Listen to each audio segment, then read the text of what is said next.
If you're looking for a podcast that packs in sound property advice, as well as offering you an insight into making the world of property effective and ultimately work for you, you're in the right place. Hosted by Arsh, the original property rebel. He's written an Amazon bestseller, created the Property Investor app, the UK's first, and is an experienced property mentor. More importantly, he talks the talk and walks the walk.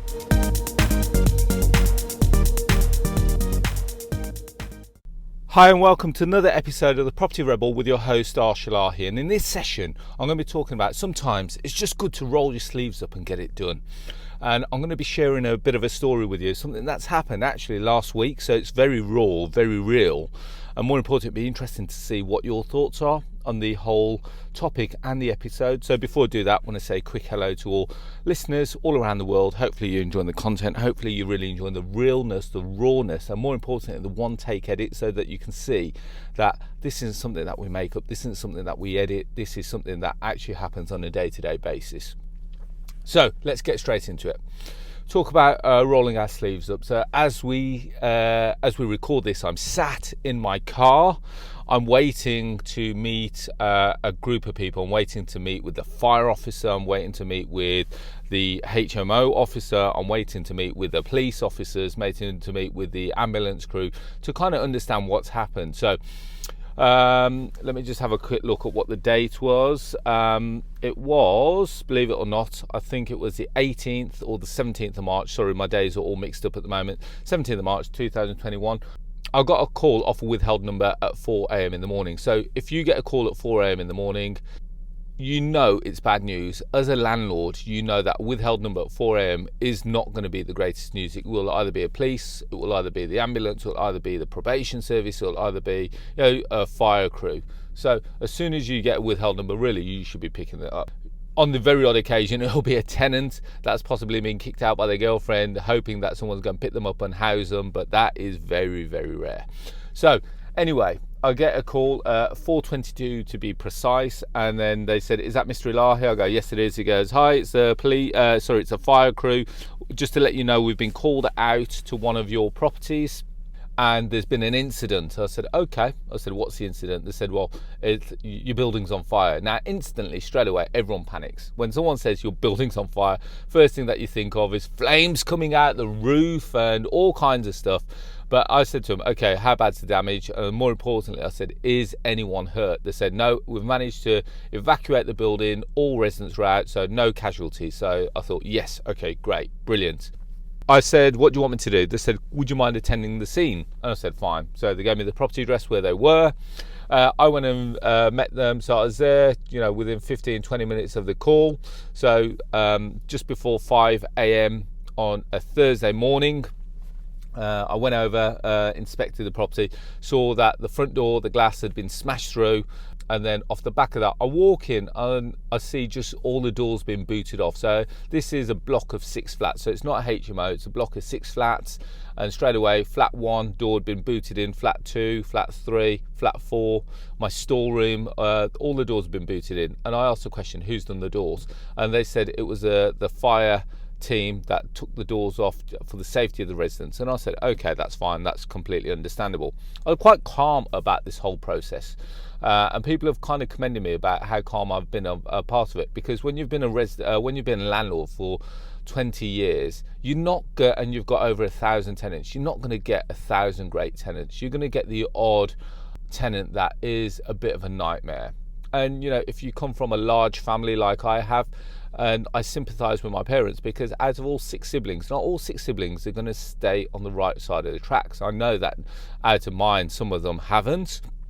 And I treat the same with tenants. You will get some good tenants, you'll get some bad tenants, but it's more importantly about protecting the good tenants against the bad tenants. So in this scenario, when we understood which tenant it was, the first thing that we did, we acted quickly and we issued an immediate eviction on the basis of antisocial behaviour, on the fact that it's caused it's created a harm to other residents. We had assistance from the police, we had assistance from the fire brigade, who also gave us all evidence, and we gave the tenant their notice straight away. Off the back of that, I'm going to be honest, we also offered the tenants some money to leave, but it was on the proviso that they take the deal now and they leave instantly. So we worked on the basis of the best part of £500. The reason why I worked on the basis of £500, it's going to take me £320 odd to issue the court papers. Off the back of that, then I'm going to have to wait. God knows when we'll be able to get to court with COVID-19 and all the backlog. And then as a result of that, I thought, okay, £500, it's neither here nor there. But more importantly, it's going to put all the other tenants, all the other 5 tenants in the building at ease. Because if we've got one bad egg and it's bringing bad energy to the building, I'd rather get rid of that bad energy. And as a result of that, if it's cost me £500, that's neither here nor there if we can deal with the issue today. So that was my agenda. So as soon as I knew what the issue was, my solution to the problem was let's get rid of the issue. And that's exactly what I did. So you can watch the whole episode of this on YouTube as well, because I've put it up on there. It was quite badly damaged. So we've got 6 kicked in doors. We've got a load of smoke damage. The ground floor wasn't actually too bad. We've got some broken glass. And so this was approximately 5 a.m. now by the time I got there and assessed the damage. And the first thing that I did, I just WhatsApped my building team, my maintenance team, my electricians, because the fire alarm was now inactive. We needed to get all the doors secure to protect all the other residents. We needed to get the glass on the front doors secure so that the property is protected. With regards to, we got the decorators in to start sugar soaping down all the smoke and the soot so that we can try and assess how much damage has actually been done to the fabric of the building. And believe it or not, by the end of that day, so when we talk end of the day, by 6 p.m. that day on the Thursday, we actually got the building back into a decent shape. And believe it or not, all the tenants were so happy with how we reacted to the situation. We got rid of the tenant that caused the issue. So we got rid of the problem. We also protected the current guys that are in there. We also made sure that we communicated with the HMO team, with the fire team. And then, believe it or not, the fire team were very, very complimentary of how the building was secure from a fire point of view. It goes, your fire equipment did exactly what we needed it to do. The fire doors did exactly what we needed to do. So the fire doors were fitted correctly so that it created a smoke seal so that the other residents in their room did not get harmed by smoke, etc. The fire alarm activated so it alerted all the people in the building to get out the property because there is an issue there. So it did everything that we needed it to do. So as a result of the fire, naturally some of the smoke detectors in the hallway were melted, so we had to make sure that they were put right. The fire alarm system was activated and put back into working order, and that was pretty much done. That was the first task, because the last thing I wanted to do is have the fire officers crawling around the building on the same morning to find that the fire alarm system is not active, because next thing that they can do is actively say, sorry, the building's not actively protective, and as a result they can shut your building down. So that's a little tip for you. If you do have a scenario like this, I hope you don't have a scenario like this, but it will happen. So first thing that I do, always make sure that your fire alarm is fully on point and up to date and working. Next thing that I would say to you is make sure that you're communicating with all the residents so that you let them know. I spoke to all the tenants. First of all, I apologised to all of them that they've had to go through this ordeal. Next thing that I did, we tried to get them all sorted, so if they needed to go somewhere else to shower, change, etc., and they didn't want to be in the building for the day, we accommodated that, and that's no issue. So all in all, I reckon this little incident has cost approximately 10 grand. So 10 grand. Now, why am I so upbeat about this? I'm upbeat about it because first of all and foremost, no one got hurt, no one got harmed, no one died. So that's the first thing. Second of all, I've managed to get rid of the issue. So it's cost 10 grand, and as a result, it's cost this issue. But in the same respect, as I said earlier, we are going to get incidents like this when we have 5 or 6 unrelated people living together, or living in the same building, they're not all going to be fantastic tenants. You're going to have one tenant that falls on the wrong side of the tracks. Also, as a result of that, generally speaking, it may not be the tenant that may be the issue. It may be their associates. So when we're looking for a tenant, we also try to understand who their associates are. So especially people on benefits, and I hate to stigmatise, but I'm just going to give you an example. If we find someone and we've taken a person on that's homeless, chances are they know lots of other homeless tenants. Lots of other homeless associates. As a result of that, what generally tends to happen is that your one tenant that you move in now will invite all their other homeless friends into their new accommodation, and before you'll know it, you're running a homeless shelter. Now, I'm going to take this stigmatization, I hope that's a word, into another level. Now, if they're homeless and they have got some kind of addictions like drink, drug, addictions, etc. Now, all of a sudden, you're not only running a homeless shelter, but potentially you're running almost like a drug or a drink den, where all the other associations come along, or all the other associates, friends, cliques, whatever you want to call them, they come to the property, and the next thing you know, you've not got one person in there, you've now got 4 or 5 people in there drinking through all times of the day, all hours of the night, and causing a nuisance. And I have seen that happen as well. So in this scenario, the person was now found to be a drug user, and the person that was coming to light their door on fire, shall we say, was a person that he owed money to for drugs. So they put petrol on his door and they set the door on fire. What they didn't know, that obviously it's a fire protected door.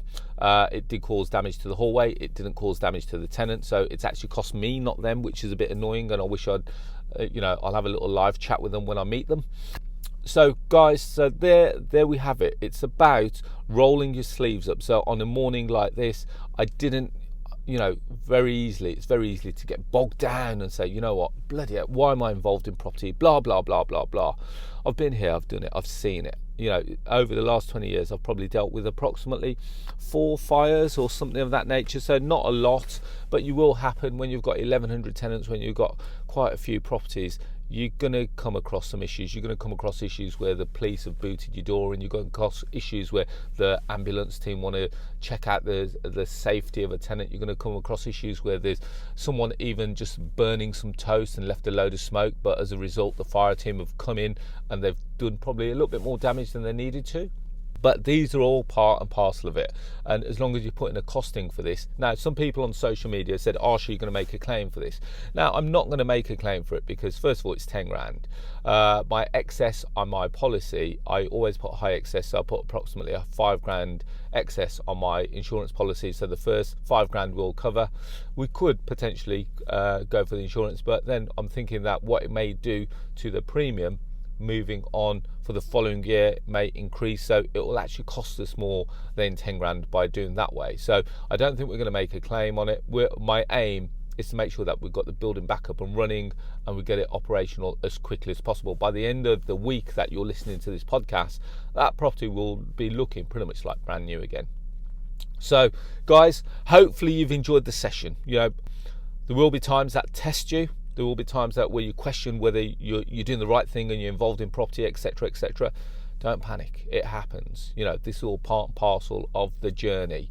You've just got to think that, okay, we've had one bad incident. It just so happens that we're in lockdown and things probably seem a lot more difficult than it actually is.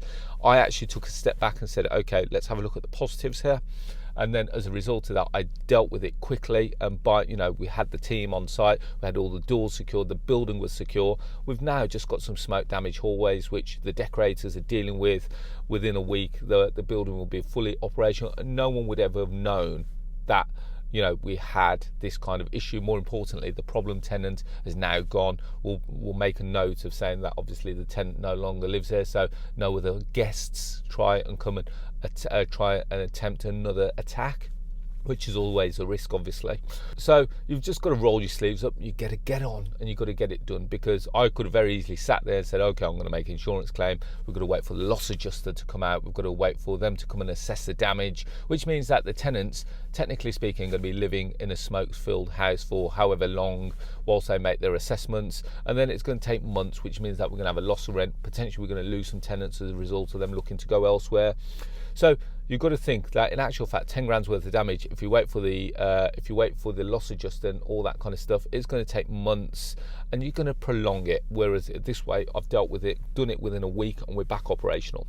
So it's a kind of different kind of mindset, and I'm hoping that by listening to this, you're going to really take some value and some knowledge, and also a bit of golden nuggets away from it. So guys, on that note, as always, if you've got any questions or you want to reach out, feel free to just send us a message. You can email admin@arshilahi.com. As well as that, if you want to watch the full video of this property and you can see the extent of the damage, you can go to my YouTube channel, which is Arsh, and you can see I've done a mini video of what damage was done, and you can see the extent of it. I release a new video every Thursday at 4 p.m, so please feel free to like and subscribe to the channel. If you want to connect with me on social media, again, you can find me on platforms like Facebook, LinkedIn, Instagram, Twitter, and Clubhouse, where I share some other knowledge as well on a day-to-day basis under the handle of Arsh. And finally, have you downloaded the Property Investor app? It's the UK's first property investment platform, which showcases all kinds of deals all over the UK. So whether you're looking for BMV deals, lease option deals, rent-to-rent deals, service accommodation deals, just to name a few, we don't put on fire damaged properties. Sorry, that's a joke, a bad joke, I know. If you haven't already done so, you can go to the App Store, type in Property Investor, and you'll have all the details in your hand within a space of 2 minutes by registering and viewing all the properties.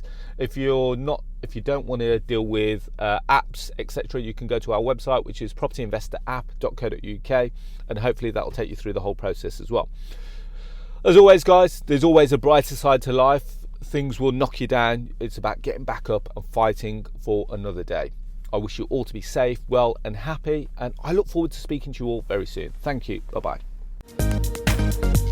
The large majority of people make a positive change if they take immediate action. So act now. Download the Property Investor app and join Arsh on his social media channels to excel your property journey.